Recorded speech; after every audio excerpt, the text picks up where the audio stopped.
അമ്മ കൂടെ ഇപ്പോൾ ചേരുന്നുണ്ട്. അമ്മയ്ക്ക് എന്താണ് ഇക്കാര്യത്തിൽ പ്രതികരിക്കാനുള്ളത് എന്നുള്ളത് കൂടെ നോക്കാം.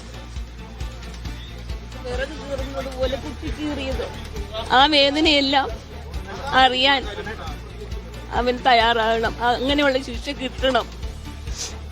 ഇതിപ്പം നീതിന്യായമല്ലേ. അപ്പം നമുക്ക് അങ്ങനെ ആഗ്രഹിക്കാനല്ലേ പറ്റുള്ളൂ. നിയമത്തിന് കൊടുക്കാൻ പറ്റുന്ന വിധി ഇതായിരിക്കാം, എനിക്കറിയില്ല. പിന്നെ പ്രോസിക്യൂട്ടറുമായിട്ട് ആലോചിച്ചിട്ട് ഇനി എന്താണ് അടുത്തതെന്ന് നമുക്ക് നോക്കാം. അതെനിക്ക് അതിനെപ്പറ്റി വിശദമായിട്ട് പറയാൻ അറിഞ്ഞൂടാ. അതെ,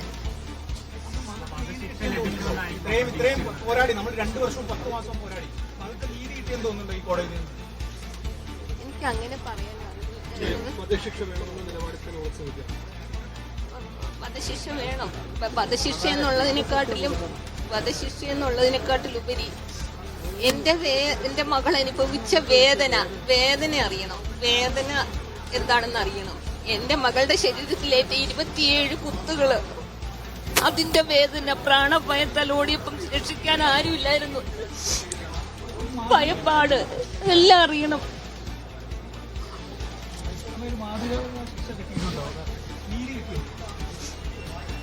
എനിക്കറിഞ്ഞൂടാ, അതിനെപ്പറ്റിയൊന്നും പറയാൻ എനിക്ക് അറിഞ്ഞൂടാ. പറഞ്ഞിരിക്കുന്ന ഒരു പ്രധാനപ്പെട്ട കാര്യം അത് തന്നെയാണ്. ഈ വധശിക്ഷ ലഭിക്കുമെന്നുള്ളൊരു കാര്യമായിരുന്നു അമ്മ ഉൾപ്പെടെ പറഞ്ഞിരുന്നത്. പക്ഷേ അത്തരത്തിൽ ഒന്ന് ലഭിച്ചിട്ടില്ല എന്നുള്ളതാണ് അമ്മ വളരെ വേദനയോടുകൂടെ പറഞ്ഞിരിക്കുകയും ചെയ്തിരിക്കുന്ന ഒരു കാര്യമെന്ന് പറയുന്നത്.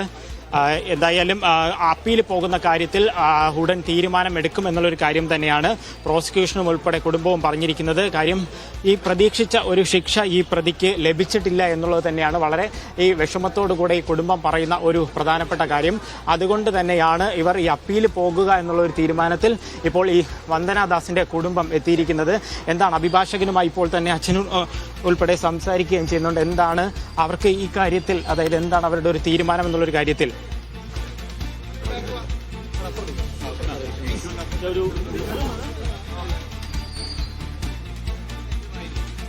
ഡോക്ടർ വന്ദനാദാസ് വധക്കേസിൽ പ്രതിക്ക് കഠിനമായ ശിക്ഷ തന്നെയാണ്. തൂക്കുകയർ ലഭിച്ചില്ല എങ്കിലും വിവിധ കുറ്റങ്ങളിൽ 30 വർഷത്തെ കഠിന തടവും അതിനുശേഷം ജീവപര്യന്തം തടവും എന്നുള്ളതാണ് കൊല്ലം സെഷൻസ് കോടതിയുടെ വിധി.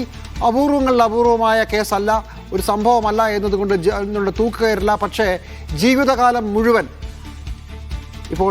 ഇപ്പോൾ വന്ദനാദാസിന്റെ അച്ഛൻ സംസാരിക്കുന്നു. വലിയ ആശ്വാസമുണ്ട്.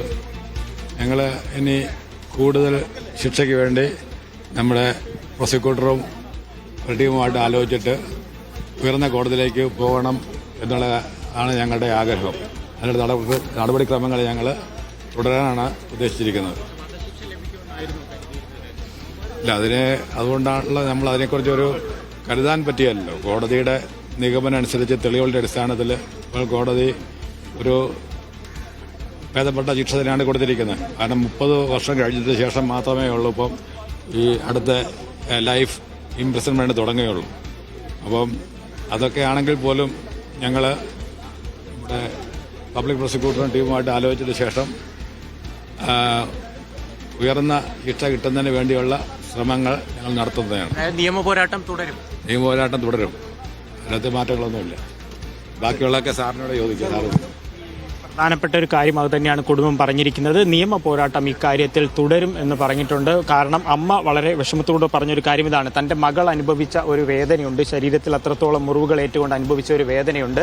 അപ്പോൾ അതിന് തക്കതായ ഒരു ശിക്ഷ ഇപ്പോൾ 30 വർഷം ആദ്യം പ്രതി ജയിലിൽ കിടന്നതിന് ശേഷം മാത്രമേ ജീവപര്യന്തം ആരംഭിക്കുകയുള്ളൂ എന്ന് പറയുമ്പോൾ തന്നെ പക്ഷേ കുടുംബം അങ്ങനെ ഒരു വിധിയല്ല പ്രതീക്ഷിച്ചിരുന്നത്. നേരത്തെ സൂചിച്ചതുപോലെ തന്നെ ഒരുപക്ഷെ തൂക്കുകയർ എന്നുള്ള ഒരു കാര്യം തന്നെയായിരുന്നു കുടുംബം ഉൾപ്പെടെ പ്രതീക്ഷിക്കുകയും ചെയ്തിട്ടുണ്ടായിരുന്നത്. എന്താണ് ഇനിയിപ്പോൾ ഈ കാര്യത്തിൽ ഇവർക്ക് ഒരു കൂടുതലായിട്ട് എന്താണ് കുടുംബം കാര്യങ്ങളിൽ അവർ ഈ വേണ്ട നിയമ നടപടികൾ ഉൾപ്പെടെയുള്ള കാര്യങ്ങൾ ഇനിയും തുടരുമെന്നുള്ളൊരു കാര്യമാണ് പറയാൻ പറഞ്ഞിരിക്കുന്നത് എന്നുള്ളതാണ് ഏറ്റവും പ്രധാനപ്പെട്ട ഒരു കാര്യമെന്ന് പറയുന്നത്. അപ്പോൾ എന്തായാലും അമ്മയോട് ഒന്നുകൂടെ നമുക്കൊന്ന് സംസാരിക്കാം. അമ്മ, കഴിഞ്ഞ ദിവസമൊക്കെ വന്നപ്പോൾ അമ്മ പറഞ്ഞതാണ് വിധി വന്നതിന് ശേഷം പ്രതികരിക്കാമെന്നുള്ളത്. എന്താണ് അമ്മ ഇപ്പോൾ പറയാനുള്ളത്? വിധി വന്നു, ഇത് നിയമത്തെപ്പറ്റി ഒന്നും എനിക്ക് അറിഞ്ഞൂടാ. പക്ഷെ ഞാൻ മനസ്സിൽ വിചാരിച്ച വിധിയാണോ എന്ന് ചോദിച്ചാൽ എനിക്ക് പറയാനും അറിയില്ല. പ്രോസിക്യൂട്ടറുമായിട്ട് ആലോചിച്ചിട്ട് നമ്മൾ അതിനെപ്പറ്റി ഇനി അടുത്ത് എന്താണ് ചെയ്യാനുള്ളതെന്ന് ചോദിച്ചിട്ട് ഇങ്ങനെ ആയിരിക്കുമെന്നായിരുന്നില്ല. അതെ, അപ്പീൽ പോവാന്നുള്ള ഒരു തീരുമാനത്തിലേക്ക് അതെ അതെ അതെ അത് നമ്മുടെ മുത്തശ്ശിയാണ്. എന്താ മുത്തശ്ശിക്ക് എന്താ പറയാനുള്ളത്? എനിക്ക് പറയാനുള്ളത് ഞങ്ങളുടെ കുഞ്ഞ് വേദനിച്ച വേദന അവനറിയണം.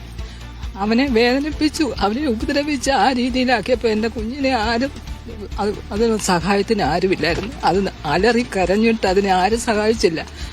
അവൾ എന്ത് വേദന അനുഭവിച്ചോ ആ വേദന അവനെ അറിയിക്കണം കോടതി, ബഹുമാനപ്പെട്ട കോടതി. അത് അവനെ അനുഭവിപ്പിക്കണം ആ വേദന. ഇതുകൊണ്ട് ഞങ്ങൾ തൃപ്തരല്ല. തുടരും. 2 വർഷവും 10 മാസവും ഇതിന്റെ പിന്നാലെ നടന്നു. ഇനിയും തുടർന്നും നിയമപോരാട്ടം തുടരും. അതെ, കുടുംബം അത് തന്നെയാണ് പറഞ്ഞിരിക്കുന്നത്. അവരുടെ ഒരു 2 വർഷവും കാര്യം, ഒരു മകളെ വളർത്തി വലുതാക്കി ഒരു ഡോക്ടറാക്കുക എന്ന് പറയുമ്പോൾ ഒരു വലിയ സ്വപ്നമാണ്. ആ സ്വപ്നമാണ് സന്ദീപിന്റെ ഈ ഒരു ആക്രമണത്തിലൂടെ നഷ്ടപ്പെട്ടത്. ഈ അച്ഛൻ മോഹൻദാസും അമ്മയും ഒക്കെ പറയുന്ന കാര്യങ്ങൾ അത് തന്നെയാണ്. എന്തായാലും അപ്പീൽ പോകും. തന്റെ മകളുടെ ശരീരത്തിൽ ഉണ്ടായിരുന്ന മുറിവുകൾ അതൊക്കെ ആ കോടതിയിൽ കഴിഞ്ഞ ദിവസം എന്റെ തൊട്ടടുത്തായിരുന്നു ഈ ശിക്ഷ വിധിക്കുന്നതിന് തൊട്ട് മുമ്പായി ഈ ശിക്ഷാ വിധിന്മേലുള്ള വാദം നടക്കുമ്പോൾ ഈ അമ്മയും അച്ഛനും വരുന്നത്.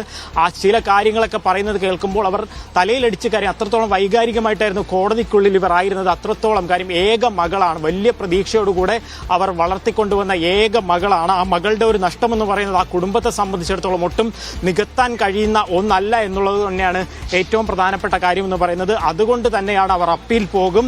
ഈ അമ്മുമ്മ പറഞ്ഞ കാര്യവും അത് തന്നെയാണ്. തന്റെ കൊച്ചുമകൾ അനുഭവിച്ച ആ ഒരു വേദനയുണ്ട്. അവർ അത്രത്തോളം സ്നേഹിച്ച് ലാളിച്ച് വളർത്തി.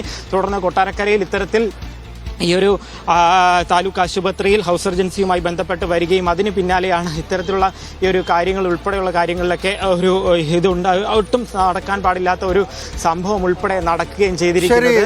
ശരി ലിജു ലോറൻസ്, വിധി പ്രസ്താവം വന്നിരിക്കുകയാണ്. വിധിക്കെതിരെ ഇപ്പോൾ പ്രോസിക്യൂഷൻ മേൽക്കോടതിയിലേക്ക് പോകുമെന്ന് ഉറപ്പിച്ചിരിക്കുകയാണ്. തൂക്കുകയറിന് വേണ്ടിയുള്ള അവരുടെ പോരാട്ടം തുടരുമെന്ന് പറയുന്നു. 2023 മെയ് 10-നാണ് ഡോക്ടർ വന്ദനാദാസിന്റെ ജീവൻ ഒരു മദ്യപന്റെ ആക്രമണത്തിൽ നഷ്ടമായത്. കൊല്ലം അസീസിയ കോളേജിൽ MBBS പാസ്സായ ശേഷം ഹൗസ് സർജൻസി ചെയ്യുകയായിരുന്നു വന്ദന ആശുപത്രിയിൽ. അവിടെ വെച്ച് വെളുപ്പിന് 4:30 മദ്യപിച്ച അവസ്ഥയിൽ ഹയർ സെക്കൻഡറി സ്കൂൾ അധ്യാപകനായ സന്ദീപിനെ അവിടെ കൊണ്ടുവരുന്നു. അവിടെ വെച്ച് വളരെ അക്രമാത്മകനായ പ്രതി എല്ലാവരെയും ആക്രമിക്കുന്നു.